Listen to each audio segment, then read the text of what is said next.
Hello everyone, welcome. आज का जो सेशन है वह टारगेट बोर्ड से बेस्ड है। और जैसा कि मैंने आपको बताया था कि ये जो सेशंस हैं ये बेसिकली बहुत इंपॉर्टेंट होने वाले हैं as far as your board exams are concern. So welcome to our this session where we are going to target the board exams, and all these questions which we are gonna to discuss in upcoming sessions, all these questions are extremely important as far as your board exams are concerned. तो चलिए शुरुआत करते हैं। Question कुछ इस तरह है कि two conducting wires x and y of same diameter, ठीक है ना। तो डायमीटर जो है उसका क्या दिया हुआ है, सेम दिया, of same diameter but different materials are joined in series across a battery. अब देखिए हर क्वेश्चन में कुछ कीवर्ड्स वो छोड़ के रखते हैं। तो देखिए सॉल्यूशन जब हम लिख रहे हैं तो अब इसमें आपको सबसे पहले तो याद रखना है कि डिफरेंट मटेरियल्स दिए हुए हैं, पहली बात।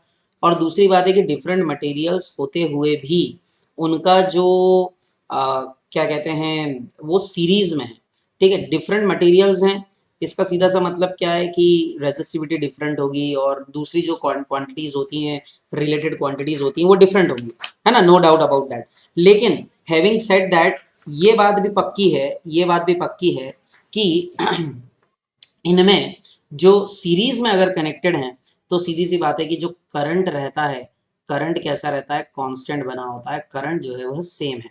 तो ये एक बात है जो कि आपको पता होना चाहिए, इतनी लाइन से आपको समझ में आ जाना चाहिए, क्योंकि यहाँ कहा गया है कि ये सीरीज में कनेक्टेड है। If the number density of electrons in x is twice that in y, number density का मतलब है नंबर ऑफ इलेक्ट्रॉन्स पर यूनिट वॉल्यूम। तो उन्होंने ये गिवन है कि number density in x is twice that in y, is twice that in y, that is number density in y। अगर ऐसा है तो find the ratio of drift velocity of electrons in the two wires. तो आपको क्या करना है, drift velocity of electrons in the two wires का क्या करना है, रेशियो निकालना है। मतलब बेसिकली आपको फाइंड करना है ड्रिफ्ट वेलोसिटी यानी vx अपॉन vy, आपको फाइंड करना है। This is what you have to determine, ठीक है। तो अब देखिए ये करने के लिए हम क्या करते हैं, सबसे पहले जो क्वांटिटीज गिवन है वो तो हमने लिख लिया है। अच्छा, इसके बाद में डायमीटर सेम बोले हैं, इसका मतलब है कि cross sectional area of A is equal to cross sectional area of B, ठीक है ना, ये भी गिवन है, दिस इज ऑल्सो गिवन, ठीक। और आपसे बोला है कि drift velocity of electrons in to wires आपको क्या करना है, बताना है, ठीक है। तो अब देखिए ये सारी क्वांटिटीज आपको गिवन है और ड्रिफ्ट वेलोसिटी के बारे में इंफॉर्मेशन आपको निकालना है, ठीक है कि नहीं।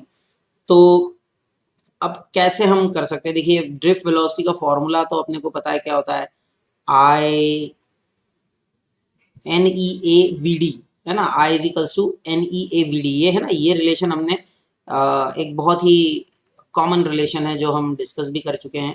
आई is equals to, sorry, drift velocity है ना, तो I is equals to N E A V D, ये रिलेशन होता है, ठीक है ना, हमें ये रिलेशन पता है। अब इससे ही हमें कुछ फाइंड करना होगा। तो देखिए I is equal to N E A और वी डी, ठीक है, ये फॉर्मूला। अब इसमें आप देखिए करंट तो सेम है, ये गिवन है, एन आपको निकालना है, ठीक है, ये निकालना है। ई भी चार्ज ऑन इलेक्ट्रॉन कांस्टेंट होता है, एरिया आपके पास है ना, रख सकते हैं आप। और वीडी ड्रिफ्ट वेलोसिटी जो आपको निकालना है, ठीक है कि नहीं। एन नंबर ऑफ इलेक्ट्रॉन्स हैं, ठीक है, ई तो पता है और क्रॉस सेक्शनल एरिया भी गिवन है। तो देखिए यहाँ से हमें एक बात पता चल रही है, ठीक है, और वो बात क्या है कि अगर हम ड्रिफ्ट वेलोसिटी के बारे में लिखना चाहते हैं तो हम ऐसा लिख सकते हैं क्या कि जो ड्रिफ्ट वेलोसिटी है वी डी इजिकल्स टू क्या हो जाएगी, देखिए आई कांस्टेंट है और कुछ कांस्टेंट है क्या, ई भी कांस्टेंट है ना, आई और ई कांस्टेंट है, बचा गया आई और ई चला गया तो बचेगा क्या, वन अपॉन एन ए, ये बचेगा वन अपॉन एन ए, ठीक है कि नहीं। अच्छा, एरिया भी दोनों के बराबर है तो भाई ये भी कांस्टेंट की ही श्रेणी में आएंगे, इसको भी हटा दो आप, सीधी सी बात है कांस्टेंट ही होगा वो भी। तो ये एरिया को भी हम ऐसा कांस्टेंट कर देते हैं, तो सीधा सा हमें समझ में आ रहा है कि दिस इंप्लाइज जो ड्रिफ्ट वेलोसिटी है वह इनवर्सली प्रोपोर्शनल टू क्या आ रहा है, एन आ रहा है। कहने का मतलब हो गया कि drift velocity of X divided by drift velocity of Y जो होगा वो हो जाएगा किसके इक्वल, वो हो जाएगा N Y upon N X के इक्वल हो जाएगा, N Y upon N X के इक्वल हो जाएगा, ठीक है कि नहीं, N Y upon N X के इक्वल हो जाएगा। अच्छा, और यहाँ मेंशन किया हुआ है कि एन एक्स जो है, एन एक्स जो है 2 टाइम्स क्या होता है, एन वाई होता है, तो N Y upon N X क्या आ जाएगा, 1:2 आ जाएगा, तो ये आ जाएगा it is equals to 1:2। So V X upon V Y जो है वह 1:2 के इक्वल हो जाएगा, है ना। So this is the answer. The answer of this question is कि जो इनके ड्रिफ्ट वेलोसिटीज के रेशो हैं वह क्या होंगे, 1:2 होंगे। आई होप कि ये आपको समझ में आ गया होगा, ठीक है। अब इतना आपको समझ में आ गया तो अगला प्रश्न देखते हैं हम। अगला क्वेश्चन कह रहा है कि a conductor of length L, चलिए, a conductor of length L is connected to a DC source of potential V. तो देखो कंडक्टर है, गिवन है, क्या गिवन है, गिवन है कि एक कंडक्टर है ना, और उसकी लेंथ क्या है, एल है, और पोटेंशियल डिफरेंस वी गिवन है। If the length of the conductor is doubled by gradually stretching it, तो देखो लेंथ पहले एल थी और उसको एल डैश को क्या कर दिया, डबल कर दिया, मतलब 2 टाइम्स एल कर दिया, ठीक है, डबल कर दिया, doubled by gradually stretching it, keeping V constant, V को कांस्टेंट रखा गया है। How will drift speed of electrons and resistance of the conductor be affected, resistance of conductor be affected. तो कैसे ड्रिफ्ट स्पीड ऑफ इलेक्ट्रॉन और resistance जो है वो अफेक्ट करेगा, ये हमें बताना है। तो देखिए थोड़ा सा आपको समझना होगा कि इन क्वांटिटीज में और ड्रिफ्ट वेलोसिटी में रिलेशन क्या है। तो देखिए हमें पता है, we know that, we know that, we know that कि भाई ड्रिफ्ट वेलोसिटी जो है उसका एक्सप्रेशन होता है v is V D is equals to A T यानी टाउ हो जाएगा, है ना। और अगर हम नेगेटिव साइन को इग्नोर कर देते हैं तो आपको पता है फॉर्मूला हो जाता है small E capital E upon M into tau, okay. तो वी डी जो है वो आ जाएगा ई अपॉन एम टाउ, और कैपिटल ई जो है वो आपको पता है वो क्या है, ई कैपिटल ई को हम लिख सकते हैं वी बाय एल, तो हो जाएगा M into L tau, okay. और ये आ गया आपका ड्रिफ्ट वेलोसिटी, है ना, this is the drift velocity, correct. अब यहाँ से आप देखिए, अब जरा ध्यान से देखिए तो आपको क्वेश्चन में ही मेंशन्ड है कुछ चीजें, वो हम मेंशन कर देते हैं। देखिए ई तो कांस्टेंट है, वी जो है आपका पोटेंशियल डिफरेंस है वो भी कांस्टेंट है, यहाँ गिवन है, देखो खुद ही दिया है क्वेश्चन में, वी कांस्टेंट है, वी भी कांस्टेंट हो गया। अच्छा टाउ जो होता है, टाउ जो है आपको बताया कि भाई टाउ जो है वो कांस्टेंट रहेगा, है ना, वो क्योंकि कैरेक्टरिस्टिक ऑफ द मटेरियल है, वो टेम्परेचर डिपेंडेंट है, वो इस पे कुछ भी नहीं, मटेरियल डिपेंडेंट है वो, और टेम्परेचर डिपेंडेंट, तो इस पे कुछ डिपेंड नहीं करेगा। मास ऑफ इलेक्ट्रॉन भी नहीं करेगा, लेंथ जो है हाँ इस पे डिपेंड कर रहा है, तो ये लेंथ ही यहाँ वेरिएबल बन रहा है, बाकी कुछ भी नहीं बन रहा है। तो आप इस एक्सप्रेशन से लिख सकते हैं दिस इम्प्लाइज जो ड्रिफ्ट वेलोसिटी है वो हो जाएगी inversely proportional to length, agreed, drift velocity is inversely proportional to length. अब जब आपको ये समझ में आ गया कि ये इनवर्सली प्रोपोर्शनल लेंथ है बच्चों, तो अब आप क्या कर सकते हैं, आपसे बोला गया है कि लेंथ को क्या कर दिया, देखो क्वेश्चन पहला पार्ट क्या बोल रहा है, the first part is that drift speed of electrons, how will drift speed of electrons and resistance of the conductor will change.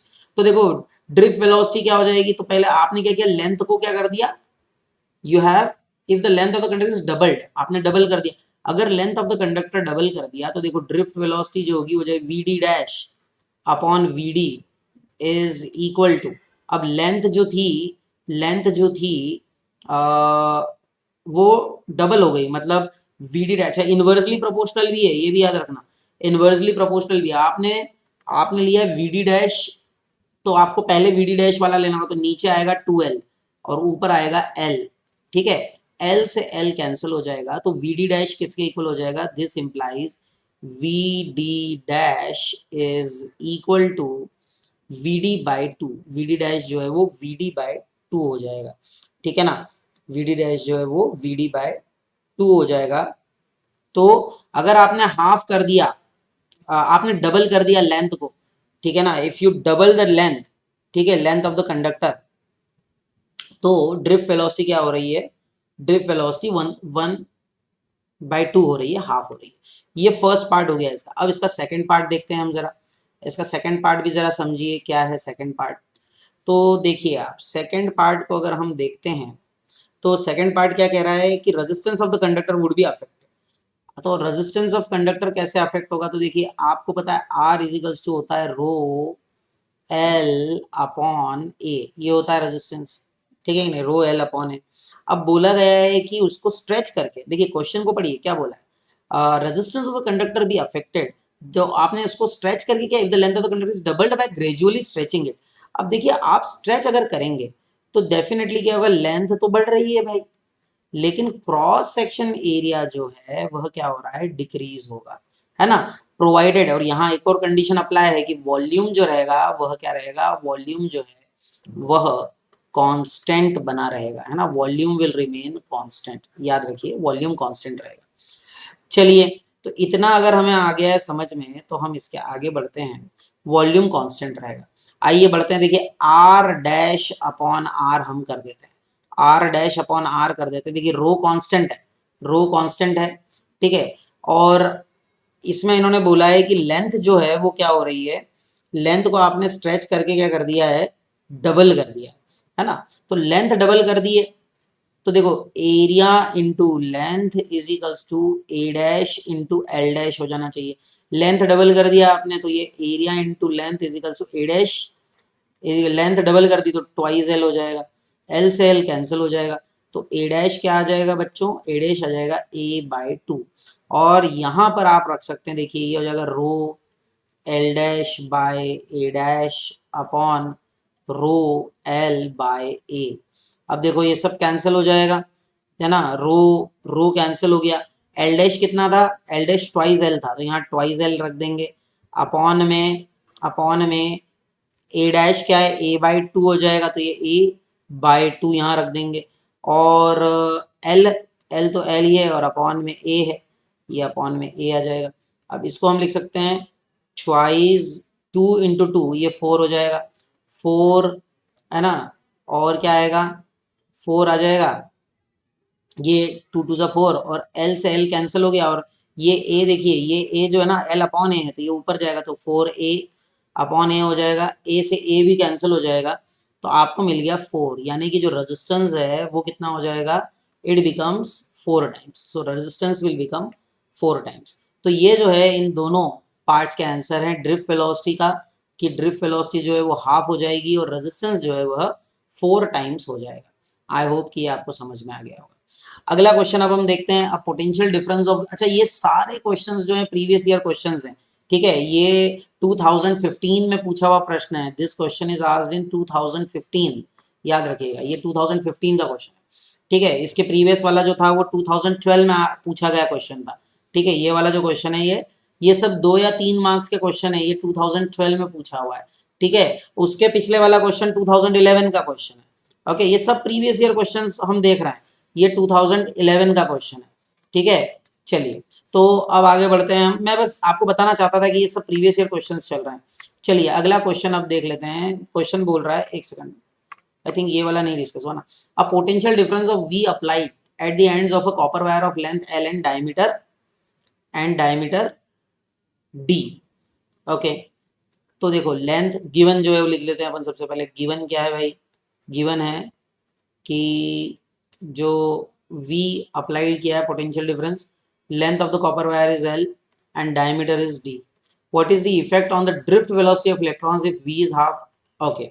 तो देखो आपको क्या करना है, इन क्वांटिटीज और ड्रिफ्ट वेलोसिटी में रिलेशन कहीं ना कहीं स्टैब्लिश करना पड़ेगा पहले, तभी आप आगे बढ़ सकते हैं। तो देखिए एक बात तो हमें क्लियर है कि भाई I जो होता है वह N E A V D होता है, ठीक है ना, आगे बात समझ में, ये NEAVD होता है। अब उसके बाद क्या होता है, उसके बाद में ये होता है कि आप जो है इसको आगे सॉल्व करेंगे फर्दर तो हो जाएगा VD is equal to I upon NEA, ये हो जाएगा, ठीक है कि नहीं। अच्छा आपको पता है V इक्वल टू IR होता है तो I के प्लेस पे लिख सकते हैं V अपॉन R, ठीक है, और आएगा NEA, ऐसा भी लिख सकते हैं, ठीक है कि नहीं, एन अपॉन ए। अच्छा आर क्या है, आर है भाई, ये जाएगा drift velocity, VD is equals to v upon R, R है रो एल बाय ए, और इनटू में आ रहा है एन ई ए से कैंसिल हो जाएगा, तो वी डी ड्रिफ्ट वेलोसिटी क्या आ गया, वो आ गया v upon N, v upon N E, ये एल है ना, N E rho, N E rho L, ठीक है, v upon N E rho L. Clear है। अब ये वाला जो रिलेशन है इसको थोड़ा सा एक बार और देख लीजिए, vd जो है वो क्या है, vd is equals to, vd is equals to क्या है, v upon N E rho L, v upon N E rho L, ठीक है, आई बात समझ। अब देखिए, अब इसमें प्रश्न क्या पूछे गए हैं जरा उस पर देखें, v इज हाफ, आपने अगर v हाफ कर दिया तो ड्रिफ्ट वेलोसिटी पे क्या असर पड़ेगा, तो देखो सीधी सी बात है, ड्रिफ्ट वेलोसिटी यहाँ सामने ही दिख रहा है कि भाई जो ड्रिफ्ट वेलोसिटी है वह डायरेक्टली प्रोपोर्शनल हो रही है v की, और अगर आपने v हाफ कर दिया तो drift velocity will also become half, तो जो नई ड्रिफ्ट वेलोसिटी होगी वो हाफ हो जाएगी, आधी हो जाएगी, है ना, कितनी हो जाएगी, हाफ हो जाएगी। आगे बात करते हैं, अगला क्वेश्चन क्या है कि अगर L is doubled, L double कर देंगे, देखो हमारा एक्सप्रेशन क्या लिखा था हमने, L डबल कर दिया, इसको डबल करेंगे तो इनवर्सली प्रोपोर्शनल है, अगर इसको डबल करेंगे तो ड्रिफ्ट वेलोसिटी हाफ हो जाएगी, ठीक है, जस्ट अगर इसको डबल किया फर्स्ट था, अब सेकंड वाले में क्या किया आपने, इसको डबल कर दिया, तो देखो सेकंड वाले में जब आपने इसको डबल कर दिया तो आपने कर दिया लेंथ को double, vd is inversely proportional to length, length को डबल जब आप कर देंगे, इफ यू डबल कर दिया लेंथ को, तो ड्रिफ्ट वेलोसिटी क्या हो जाएगी, ड्रिफ्ट वेलोसिटी, लेंथ को डबल कर देंगे तो ड्रिफ्ट वेलोसिटी हाफ हो जाएगी, ठीक है ना। अच्छा यहाँ पर देखिए, ये फर्स्ट वाले में v इज हाफ था, हाँ ठीक है, और लेंथ को डबल कर देंगे तो ड्रिफ्ट वेलोसिटी हाफ, इसमें भी हाफ हो जाएगी, है ना, vd बाई 2 हो जाएगी।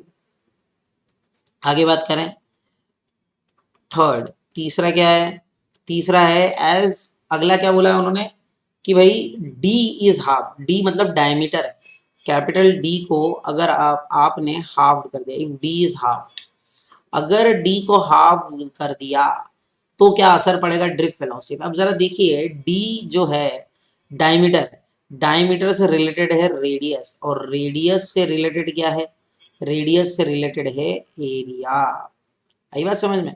अब एक बात आपको क्लियर है, क्या क्लियर है कि ड्रिफ्ट वेलोसिटी जो है वह एरिया इंडिपेंडेंट है, सही कह रहा हूं मैं, drift velocity is area independent, independent, drift velocity is area independent, और अगर ड्रिफ्ट वेलोसिटी एरिया इंडिपेंडेंट है, इसका मतलब क्या हो जाएगा कि जो ड्रिफ्ट वेलोसिटी है वह कांस्टेंट बनी रहेगी, drift velocity will remain constant, आई बात समझ में, ड्रिफ्ट वेलोसिटी जो है वह कांस्टेंट बनी रहेगी, there won't be any change in the drift velocity, clear है इतना, ड्रिफ्ट वेलोसिटी में कोई चेंज नहीं आएगा, वह कांस्टेंट बनी रहेगी, ठीक।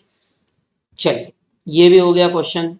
अब अगला क्वेश्चन हम देखेंगे, अगला क्वेश्चन जो है, ये क्वेश्चंस, ये एनसीईआरटी का क्वेश्चन है, ठीक है, क्वेश्चन क्या कह रहा है जरा देखिएगा, the number density of free electrons in a copper conductor as estimated is, अच्छा देखिए ये जो वैल्यू है, नंबर डेंसिटी मतलब n गिवन है, तो मैं लिख देता हूँ सॉल्यूशन इसका, और आगे बढ़ते हैं हम, देखिए सॉल्यूशन में हम लिख देते हैं कि नंबर डेंसिटी मतलब ns जो है ना, नंबर डेंसिटी n लिख सकते हैं, n कितना है, n गिवन है 8.5 into 10 to the power 28, है ना, these are the number of electrons per unit volume, है ना, ये पर मीटर क्यूब है, ये मतलब मीटर टू दी पावर -3 है, ठीक है, ये n हो गया। How long does an electron take to drift from है, ये फॉर्म नहीं होना चाहिए, ये फ्रॉम होना चाहिए,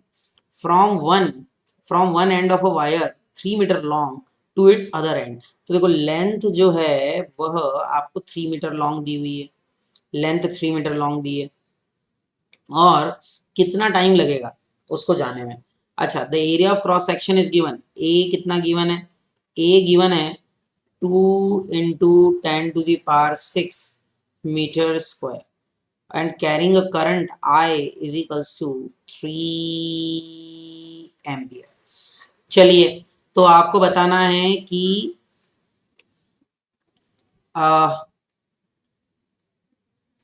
आपको क्या बताना है, कितना टाइम लेगा, टाइम बताना। अब देखिए टाइम जो होता है वह क्या होता है, डिस्टेंस अपॉन स्पीड। डिस्टेंस कितनी है l, और स्पीड हमेशा यहाँ पर ड्रिफ्ट वेलोसिटी लेंगे, है ना, क्योंकि आपको पता है उसी कांस्टेंट वेलोसिटी से वो मूव करता है। तो t = L/vd हो जाएगा, ठीक है, L/vd हो जाएगा, ठीक है ना। अब आपको सबसे पहले तो क्या करना होगा, vd निकालना है। तो आप देखिए आपको फॉर्मूला पता है, क्या फॉर्मूला है आपके लिए, I is equal to NEAVD,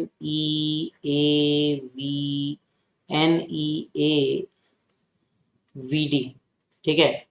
अब इसके बाद में आपको VD निकालना, तो VD क्या हो जाएगा, VD हो जाएगा I/NEA, ओके। I कितना है 3, N कितना है 8.5 × 10⁻28, 8.5 × 10⁻28, एन ई कितना है 1.6 × 10⁻19, और ए कितना है, ए है 2 × 10⁶, 2 × 10⁶। तो यहाँ से वीडी जो है वो आ जाएगा कितना, ड्रिफ्ट वेलोसिटी जो है वो आ जाएगी 1.1 × 10⁻⁻4 मीटर पर second, okay. This will be the drift velocity, ये ड्रिफ्ट वेलोसिटी होगी, क्लियर है। ये आप थोड़ा मैथमेटिक्स करेंगे इसमें तो आ जाएगा। अब टाइम निकालना है, तो टाइम जो है L/vd है, L कितना है बच्चों, वो है 3, और vd जो है तो 3 मीटर है, उसको 300, अच्छा 3 मीटर है, ये भी मीटर में, नहीं कोई जरूरत नहीं 300 करने की, मैंने गलत बोल दिया, 300 नहीं 3 रहने दो, है ना। और क्या कर सकते हो आप, 3/vd क्या है 1.1 × 10⁻⁻4, और इसको सॉल्व जब आप करेंगे तो ये करीबन आएगा 7 hours 33 minute, ठीक है, 7 hours 33 minute, इतना समय लगता है, ठीक है। चलिए, और 3 मीटर लंबी वायर को जाने में, है ना, को पार करने में। तो बेसिकली हमने इसका डिस्कशन भी पढ़ा था कि एक्चुअली क्या होता है, एक इलेक्ट्रिक फील्ड सेटअप हो जाती है, और वो जो होती है स्पीड ऑफ लाइट से होती है, और इसके कारण क्या होता है, सारे इलेक्ट्रॉन्स को एकदम क्या मिलता है, फोर्स मिलता है, ठीक है। चलिए ये हो गया क्लियर, आगे बढ़ते हैं। इसके बाद में अगला क्वेश्चन देखिए, अब क्वेश्चन बोल रहा है कि in the circuit shown in the figure find the total resistance of the circuit, total resistance of the circuit निकालना है, and the current in the arm CD। अब देखिए ये जो है, ये सर्किट एक्चुअली क्या बना रहा है, ये यहाँ पर आपको एक बात समझनी है कि ये एक व्हीटस्टोन ब्रिज बना रहा है। देखिए व्हीटस्टोन ब्रिज का जो शेप होता है वो मैं आपको बता देता हूँ, वो इस तरह से होता है, हालांकि इसका शेप उसके जैसा नहीं है, पर आप अगर इसको रीड्रॉ करेंगे तो उसके जैसा ही शेप आपको दिखाई देने लग जाएगा। देखिए ये दिख रहा है आपको, देखिए ये मैंने बनाया है, और मैं जब पॉइंट्स मार्क करूंगा तो आपको और अच्छे से समझ में आ जाएगा। ये कर लिया ऐसा, और उसके बाद में ये इधर एक पॉइंट और मार्क कर देंगे इस तरह से, ठीक है, और ये यहाँ लेके इस तरह। अब देखिए आप यहाँ आपको समझना है, देखिए इस तरह से लिया है ये, तो चलिए इसको तो हम सबसे पहले 15 वोल्ट बना लेते हैं, ये तो कोई दिक्कत नहीं है। अब देखो मैं यहाँ पर जो पॉइंट्स मार्क किए हुए हैं उन्हीं को यहाँ पर लिख रहा हूँ। देखिए ये ए पॉइंट है, यहाँ पर ये शुरू में ए पॉइंट कर दिया हमने, और उसके बाद में यहाँ आए ये पॉइंट है, यही पॉइंट बी भी है यही, ठीक है ना, क्योंकि यहीं से दोनों रेजिस्टेंस 3 ओम 3 ओम के स्टार्ट हुए, ये 3 ओम है, ये 3 ओम है। तो ए से अपन गए, बी भी वही है, ए और बी दोनों एक ही पॉइंट है, क्योंकि ये देखो ये वायर से जुड़ा ना, एक ही पॉइंट है। सी पे गए और एक डी पे गया, तो एक सी पे गया और एक डी पे गया, ठीक है। सी और डी के बीच में 3 ओम का रजिस्टर है, तो देखो ये सी और डी के बीच में हमने जो है एक 3 ओम का रजिस्टर इस तरह से लगा दिया, ये 3 ओम का register.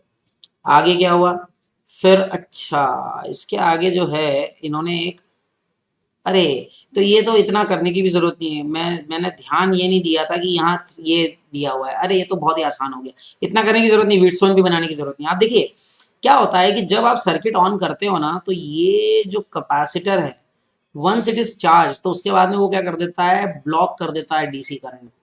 It blocks the DC current. कहने का मतलब है कि ये वाली जो CEF आर्म है, CEF आर्म, इससे करंट फ्लो ही नहीं होगा, करंट जीरो हो जाएगा। Once it gets fully charge, बस अब करंट फ्लो होना ही बंद हो जाएगा। तो इसका मतलब है कि अब सर्किट को आप इस वाली आर्म को कंसिडर ही ना करें, ये कुछ है ही नहीं। अब नहीं है तो बचा क्या, तो देखिए नहीं है तो क्या बचेगा। आप देखिए यहाँ से अगर हम स्टार्ट करते हैं, पहले हमें रिजल्टेंट रेजिस्टेंस ही निकालना है, तो देखिए ये आपका आ गया, ये आ गया 3 ओम।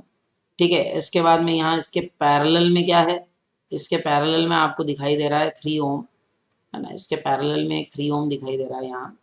ठीक है, उसके बाद में बस ये वाला तो सब खत्म ही हो गया, इधर है ही नहीं। इसके आगे यहाँ पर इधर आगे सीरीज में एक 3 ओम दिखाई दे रहा है।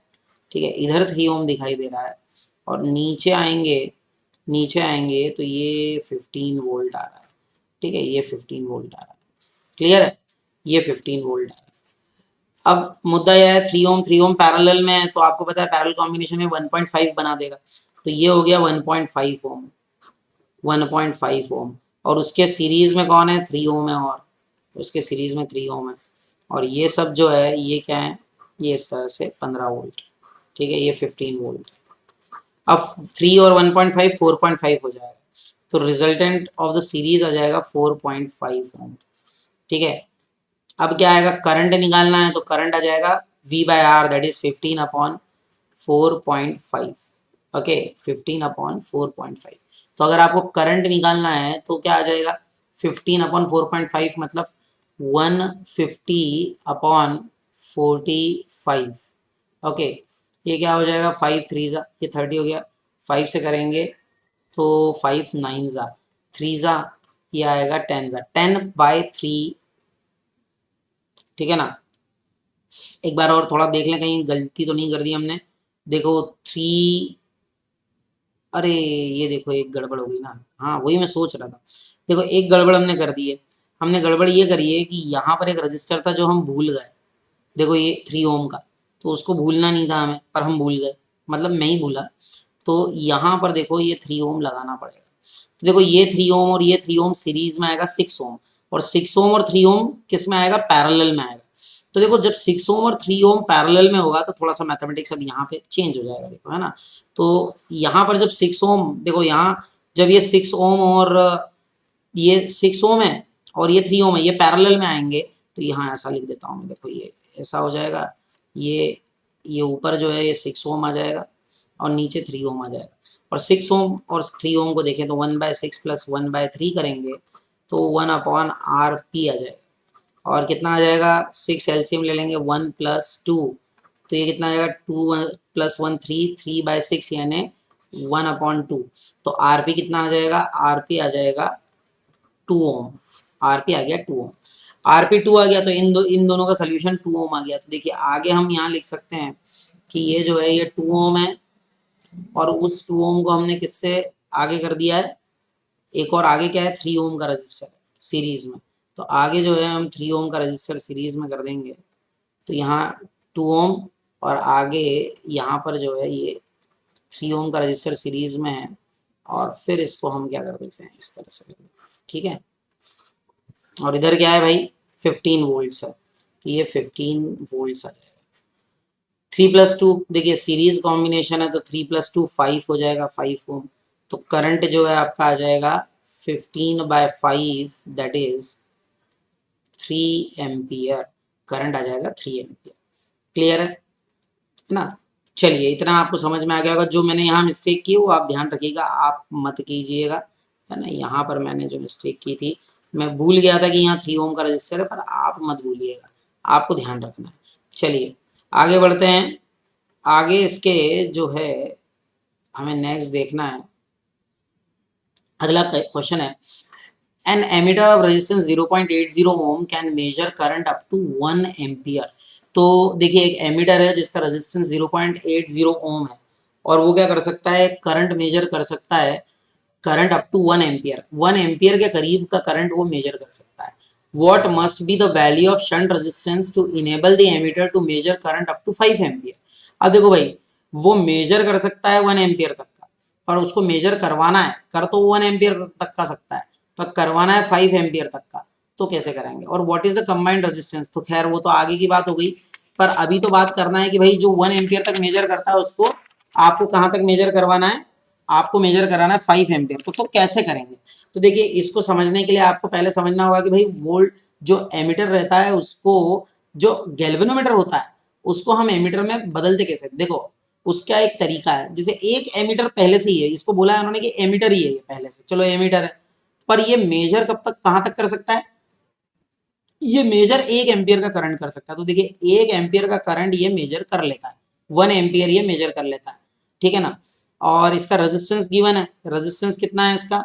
रेजिस्टेंस गिवन है, रेजिस्टेंस ऑफ एमीटर इज 0.80 ओम, ये रेजिस्टेंस इनका गिवन है। अब देखो, आपको अगर इसका क्या बढ़ाना है, इसका रेंज बढ़ाना है, तो उसका तरीका क्या होता है?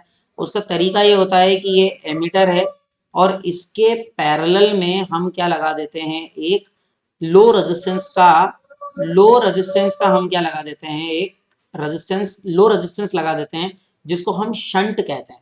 This is what is called shunt. जब हम यहाँ शंट लगा देते हैं तो क्या होता है, देखिए ध्यान से, देखिए ये जो करंट है 1 एम्पियर का आएगा, और ये 1 एम्पियर का करंट जो है उसमें से एक पार्ट जो है अब इसमें से फ्लो हो जाएगा, ठीक है। कितना फ्लो हो जाएगा?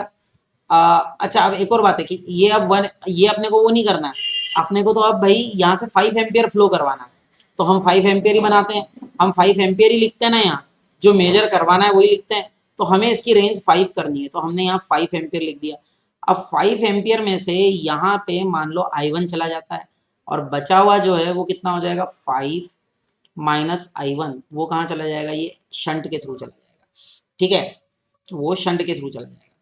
अब आप देखिए, आप यहाँ पर इन दो पॉइंट्स को देखिए ध्यान से, ठीक है। तो अगर हम पी क्यू पॉइंट्स इनको बोलते हैं, तो आपको एक बात समझनी होगी कि इन दोनों के बीच में जो पोटेंशियल डिफरेंस रहता है वो कांस्टेंट रहना चाहिए। तो कैसे रहेगा वो कांस्टेंट? तो देखिए, कांस्टेंट रहने का तरीका क्या होगा? कांस्टेंट रहने का तरीका है कि भाई potential drop across P Q, यानी कि I1 into resistance of A जो है, that should be equal to current, current कितना है, 5 minus I1 into resistance, that is the shunt value of S, ठीक है। अब आप देखिए, I1 की मैक्सिमम वैल्यू हमने अभी बात की थी कि 1 एम्पियर है, तो हम यहाँ पर 1 एम्पियर रख देंगे, इंटू R है क्योंकि वो मैक्सिमम वो क्या कर सकता है, मेजर कर सकता है, इंटू 0.8 लिख देंगे, इजिकल्स टू 5 माइनस I1, यानी कि 5 माइनस 1 कर देंगे, सही बात है ना, और इंटू शंट लिख देंगे। तो शंट की वैल्यू कितनी आ जाएगी यहाँ से? देखिए शंट की वैल्यू बच्चों आ जाएगी, आप थोड़ा मैथमेटिक्स करेंगे तो देखिए 5 माइनस 1 4 हो जाएगा, 4 0.8 अपॉन 4 यानी 0.2 ओम, ये शंट की वैल्यू आ गई। This is the value of the shunt, 0.2 ohm. अच्छा, उन्होंने बोला कि what is the combined resistance of the ammeter and the shunt. तो देखो, एमीटर का रेजिस्टेंस गिवन है, resistance of ammeter is given 0.8 ohm, okay, and resistance of shunt is 0, resistance of shunt is 0.2 ohm. Now what you will do, you will find the combination, that is 1 upon say R dash, and that will give you 1 upon 0.8 plus 1 upon 0.2, ये क्या आ जाएगा, 0.8, this is 1 plus 4, okay, ये आ जाएगा 0.8 upon 5, ये R dash आ गया, ठीक है, 0.8 अपॉन 5, ठीक है ना। तो बस अब इसके आगे आप सॉल्व कर ले, इतने ओम्स आ जाएगा, कुछ नहीं है, 8/50 4/25, और बाकी आप सॉल्व कर सकते हैं, ठीक है। So this is the answer. I hope कि ये आपको समझ में आ गया होगा। इसके आगे बढ़ते हैं। अगला क्वेश्चन कह रहा है कि, अच्छा ये क्वेश्चन जो है ये कह रहा है कि 2 इलेक्ट्रिक बल्ब्स हैं, are marked 100 watt and 220 volt. तो देखिए बल्ब ए जो है ये 100 वॉट बोल रहा है और 220 वोल्ट बोल रहा है, और बी जो है वो बोल रहा है 60 वॉट एंड 110 वोल्ट, है ना, ये दिया हुआ है। ठीक है, ठीक है। कैलकुलेट देयर रेजिस्टेंसेस, उनके रेजिस्टेंसेस आपको क्या करना है, फाइंड करना है। ठीक है, और अब रेजिस्टेंसेस फाइंड आपको इन दोनों के करना है। तो देखिए आपको पता है कि रेजिस्टेंसेस का फॉर्मूला देखिए, P is equals to V square by R होता है। ठीक है, तो R हो जाएगा वी स्क्वायर बाय पी। ठीक है, V कितना है, V है आपका 220, अगर पहले वाले के ले रहे हैं तो 220 इंटू 220 अपॉन पी कितना है, P है इसका 100 वॉट, ये 100 वॉट कर दो, जीरो कैंसिल हो गए दो, 484 ओम, ये आ जाएगा रेजिस्टेंस। ठीक है, इसकी बात करें तो इसमें क्या आ जाएगा बच्चों, देखो ये है, आप अगर करेंगे इसको P equals to V square by R. ठीक है, तो इसमें आएगा V कितना है 110 इंटू 110, और अपॉन R कितना है, ओ सॉरी R ही निकाल रहे हैं, V square by P, P कितना है, P है आपका, ये पावर है 60 वॉट है। ठीक है ना, तो ये 60 हो जाएगा, तो बस ये जीरो से जीरो गया, है ना, वी स्क्वायर था ना तो 110 है, ये 110 है, ये एक जीरो गया, और 2 3 ज़ा 6, और ये आ जाएगा 55, 55/3 ओम, ये इसका रेजिस्टेंस है। तो ये इस तरह से आप इन दोनों के क्या कर सकते हैं, रेजिस्टेंस फाइंड कर सकते हैं। ठीक है, एक सेकंड, 55 और इंटू 11 भी है। ठीक है ना, 11 5 ज़ा 55, 11 5 ज़ा 55 और 5 60, 605। ठीक है, ये आंसर आएगा। अच्छा, फिर क्या बोला है, calculate ratio of their resistances, तो ये R1 है, ये R2 है, और आपको निकालना है R1:R2, तो बस ये इसका रेशियो निकाल लीजिएगा, 484 डिवाइडेड बाय 605 इंटू 3, बस ये सॉल्व कर लेंगे तो आपको आंसर मिल जाएगा। ठीक है, चलिए आगे बढ़ते हैं। अगला क्वेश्चन कह रहा है कि the coil of a heater is cut into two equal halves and only one of them is used in the heater. अच्छा, तो एक कॉइल ऑफ हीटर है जिसकी लेंथ जो है पहले L थी, और इस लेंथ L को हमने दो पार्ट्स में डिवाइड कर दिया, है ना, एक ऐसी रही, एक ऐसी रही, ऐसे दो पार्ट्स हो गए। ठीक है, L/2 L/2 हो गए। ठीक है, what is the ratio of heat produced by half of the coil to the original coil, heat produce का रेशियो आपसे पूछा है। तो देखिए, अच्छा एक और बात बोला है कि सेम वोल्टेज इज अप्लाइड, देखो वोल्टेज को कांस्टेंट रखते हुए करना है। तो देखो हीट प्रोड्यूस जो होती है उसका फॉर्मूले तो बहुत सारे हैं, जैसे एक फॉर्मूला है I²RT, ठीक है, या एक फॉर्मूला है V²/RT, ये सब फॉर्मूले हैं। इसमें से हमें जो है V² लेना है, क्यों, क्योंकि जब उन्होंने बोला है कि V कांस्टेंट है, तो V कांस्टेंट होने के समय हमें क्या करना होगा, V कांस्टेंट होने के समय हमें जो है यहाँ पर अगर V हम कांस्टेंट लगा देते, टाइम कांस्टेंट है, तो देखिए यहाँ V का फॉर्मूला जो है उसमें V कांस्टेंट लगाने पे हमें इस तरह से मिलेगा। ठीक है ना, this is the way we will get it. चलिए तो हम इसको आगे बढ़ाते हैं, एक मिनट दीजिएगा मुझे, गिव मी अ मोमेंट। हाँ, तो आप देखेंगे यहाँ कि ये जो है, जस्ट मिनट, हाँ ये एक्चुअली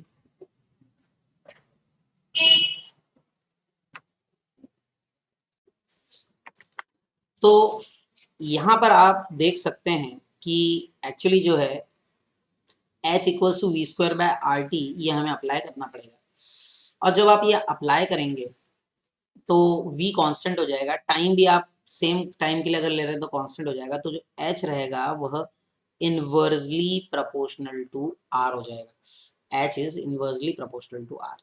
तो आपको रेशियो निकालना है, तो ये हो जाएगा H1/H2 is equal to R2/R1। ठीक है ना। अब आपने बोला है कि यहाँ पर जो ओरिजिनल लेंथ थी वो आधी कर दी है ना, तो देखो ओरिजिनल लेंथ अगर r थी तो इसको अगर हाफ कर दिया तो ये r/2 हो जाएगा। यहाँ रखेंगे तो देखो h1/h2 जो है वह कितना हो जाएगा, r2। r2 कितना है, हाफ है, सेकंड वाला हाफ हो गया ना, आपने हाफ ही तो यूज किया, तो r/2 अपॉन क्या कर देंगे, r कर देंगे, r से r कैंसिल हो जाएगा, तो h1/h2 जो है वह आ जाएगा 1/2। h1/h2 would be 1/2। तो इस तरह से आप इसको फाइंड कर सकते हैं। आई होप कि ये क्लियर होगा आपको। आगे बढ़ते हैं। अगला है कि the storage battery of a car has an EMF of 12 volt. तो देखिए द स्टोरेज बैटरी जो है कार की, उसमें ईएमएफ गिवन है कितना, 12 volt. And if the internal resistance जो है, internal resistance of the battery is 0.4 ओम, तो what is the maximum current that can be drawn from the battery. कितना मैक्सिमम करंट हम बैटरी से क्या कर सकते हैं, ड्रॉ कर सकते हैं, ये हमसे पूछा गया है। ठीक है, तो चलिए इसको भी समझने की कोशिश करते हैं। तो देखिए the storage battery of the car has an EMF. तो सबसे पहले तो आप ईएमएफ लिख दीजिए गिवन। ईएमएफ कितना है, ईएमएफ ऑफ 12 वोल्ट, 12 वोल्ट है।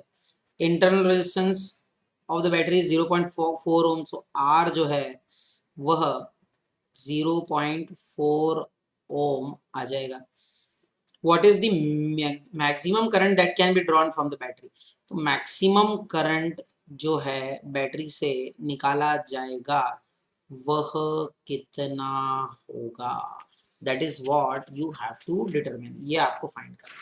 तो देखिए इसका तरीका होता है, आपको पता है करंट जो होता है, करंट का फॉर्मूला होगा V/R। V यहाँ पर ईएमएफ है, अपॉन R यानी R+R है। ठीक है, आपको मैक्सिमम करंट चाहिए, so for maximum current, for I to be maximum, I to be maximum, so for I to be maximum क्या होगा, कैपिटल R जो है वो 0 हो जाएगा।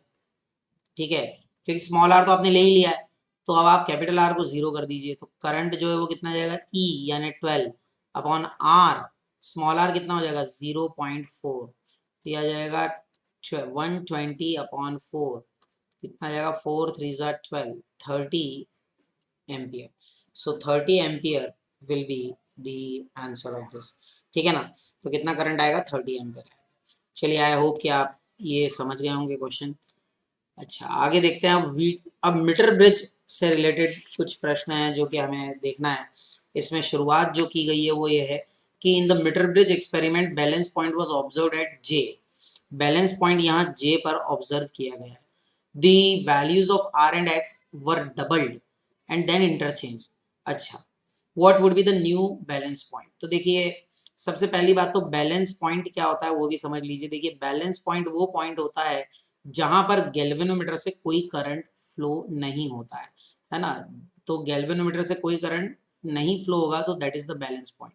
सो बैलेंस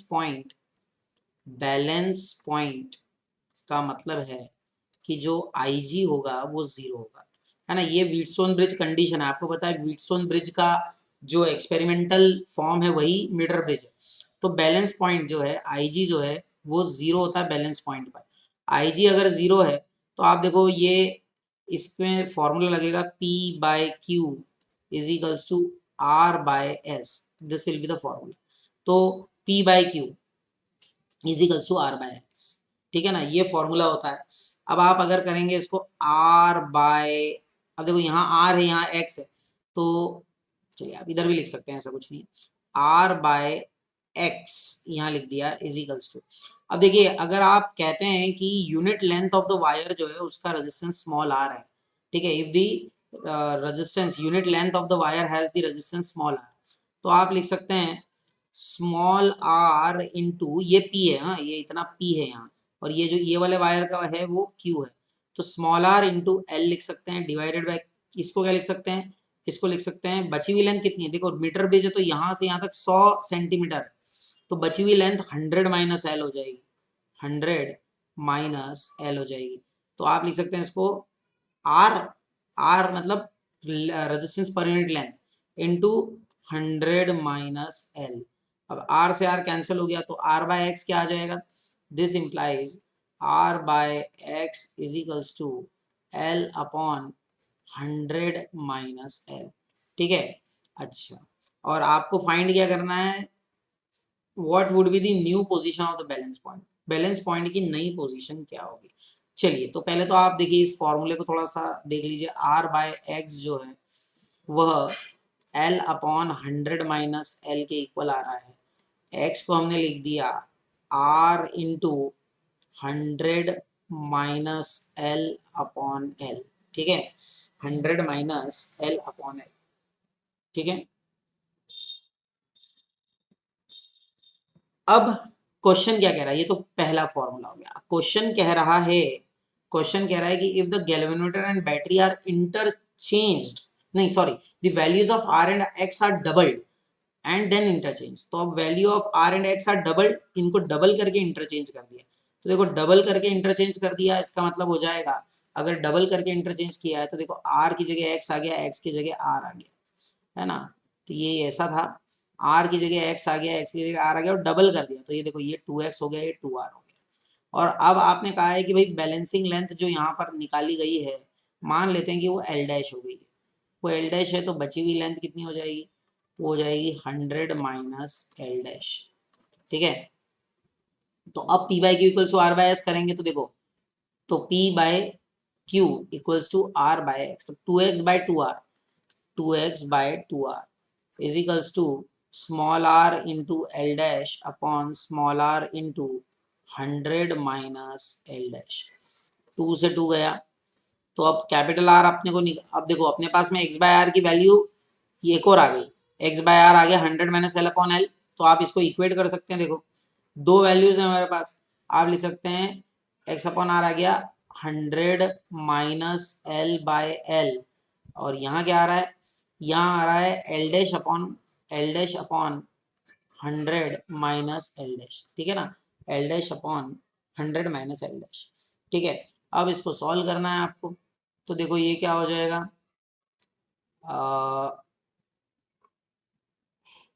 देखो इसको लिख सकते हैं अपन 100 - L dash upon L dash is equals to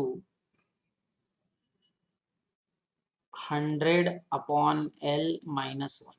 इसको लिख सकते हैं 100 upon L dash -1 is equals to 100 upon L.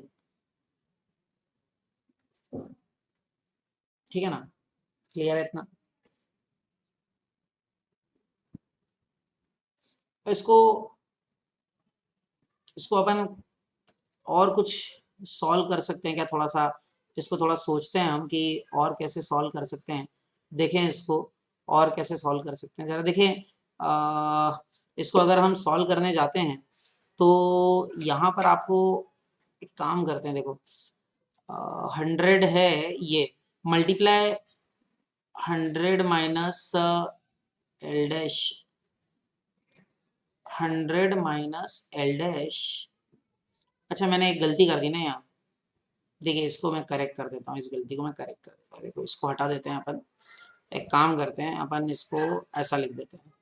देखो 100 - L डैश था, और इनटू में हमारे 100 - L था, और क्या आ जाएगा, इट इज इक्वल टू आ जाएगा, इट इज इक्वल टू हो जाएगा, it is equal to L into L dash, L into L dash ऐसा आ जाएगा। अब 100 × 100 कर दीजिए, कितना आ जाएगा, 4 0 आ जाएंगे। 100 into L dash, 100 into L dash, फिर इसके बाद में L से कर देंगे -100 L और plus L dash is equals to L dash, ये गया। अब आप इसको लिख सकते हैं, देखिए 1 2 3 4 इज इक्वल्स टू 100 कॉमन आ जाएगा, L प्लस एल डैश, 100 तो ये 2 0 चले गए, तो एल डैश जो है वो क्या आ जाएगा, 100 - L। ठीक है, तो ये रिलेशन आ जाएगा एल डैश और एल के बीच में। ठीक है, आई होप कि इतना आप सभी को समझ में आ गया होगा। इसके आगे अब अगला मीटर ब्रिज का क्वेश्चन, ये और क्वेश्चन है हमारे पास में मीटर ब्रिज का, कि देखिए क्वेश्चन को जरा ध्यान से देखिएगा। ठीक है, ये लास्ट क्वेश्चन हम आज का देख रहे हैं। In a metre bridge the balance point is found to be at 39.5 centimetre from the end capital A when the resistor Y is of 12.5 ohm. तो देखिए रजिस्टर Y जो है 12.5 ओम का दिया हुआ है और उस समय ये वैल्यू दी हुई है। Determine the resistance of X, ठीक है, और बैलेंस पॉइंट 39.5 सेंटीमीटर पे दिया है। तो देखिए L जो है वह 39.5 सेंटीमीटर पे गिवन है और X जो है आपका, जो X यहाँ पर बोला गया है, ये X जो है वो फाइंड करना है। Y 12.5 है, तो देखो भाई Y जो है वह 12.5 ओम है और X आपको फाइंड करना है। ठीक है ना, X you have to determine. तो देखिए इसके लिए आप क्या करेंगे, आप लिखेंगे X upon Y is equal to, क्या लिखेंगे, X upon Y is equals to L upon 100 minus L। ठीक है, तो X निकालना है, Y कितना है 12.5 है, L कितना है 39.5 है और 100 माइनस 39.5 करेंगे तो कितना आ जाएगा, 100 माइनस 39.5 यानी कि 60.5 हो जाएगा। ठीक है, तो X की वैल्यू जो है वह आ जाएगी 8.2 ओम। ठीक है, ये इसका फर्स्ट पार्ट का सोल्यूशन हो गया, ये फर्स्ट पार्ट हो गया है ना। ठीक है, register, why are the connections between resistors in a Wheatstone or metal bridge made of thick copper wire? तो थिक कॉपर वायर जो होता है वो क्या करता है, रेजिस्टेंस ऑफ द वायर्स जो है, कनेक्शन वायर्स को मिनिमाइज कर देता है। ठीक है ना, नहीं तो क्या है कि इसके कारण वो फॉर्मूले को अफेक्ट कर देगा, क्योंकि इसका रेजिस्टेंस भी इंक्लूड करना पड़ सकता है, लेकिन ये थिक कॉपर स्ट्रिप्स जो होती हैं वो इसको क्या कर देती है, मिनिमाइज कर देती है रेजिस्टेंस को। फिर है determine the balance point of the bridge above if X and Y are interchange. अगर X और Y को इंटरचेंज कर दिया तो बैलेंस पॉइंट आपको फाइंड करना है।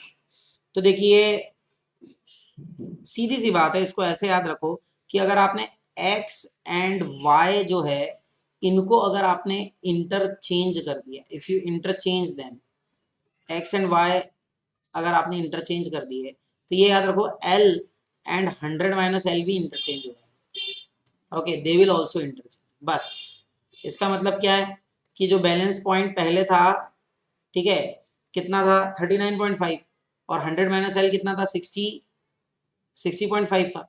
तो अब क्या हो जाएगा, जो L डैश है वो कितना हो जाएगा, L डैश अगर हम बोल रहे हैं तो L डैश जो है वह आपका 39.5 सेंटीमीटर की जगह आ जाएगा 60.5 सेंटीमीटर, है ना। ये आपको याद रखना, वो भी इंटरचेंज कर लेंगे। ठीक है, आई होप कि इतना आपको समझ में आ गया होगा। इसका लास्ट पार्ट और दिया हुआ है, वो ये है कि what happens if the galvanometer and cell are interchange at the balance point of the bridge, would the galvanometer show any current. याद रखिए कि जो पोजीशन रहेगी बैलेंस पॉइंट की वो वही बनी रहेगी, कोई परिवर्तन नहीं होगा। ठीक है ना, there won't be any change. बस ये होगा कि वो जो है सेंसिटिविटी ऑफ ब्रिज जो है वो चेंज हो जाएगी, position of the balance point जो है वह सेम रहेगा, there won't be any change. So I hope कि ये सारे क्वेश्चंस जो प्रीवियस ईयर क्वेश्चंस थे ये सभी आपको समझ में आए होंगे। ये पहला वीडियो था इससे रिलेटेड, आगे इस सीरीज में और भी वीडियोस मैं आपके साथ में शेयर करूंगा। Thank you very much, happy learning, all the best, bye bye.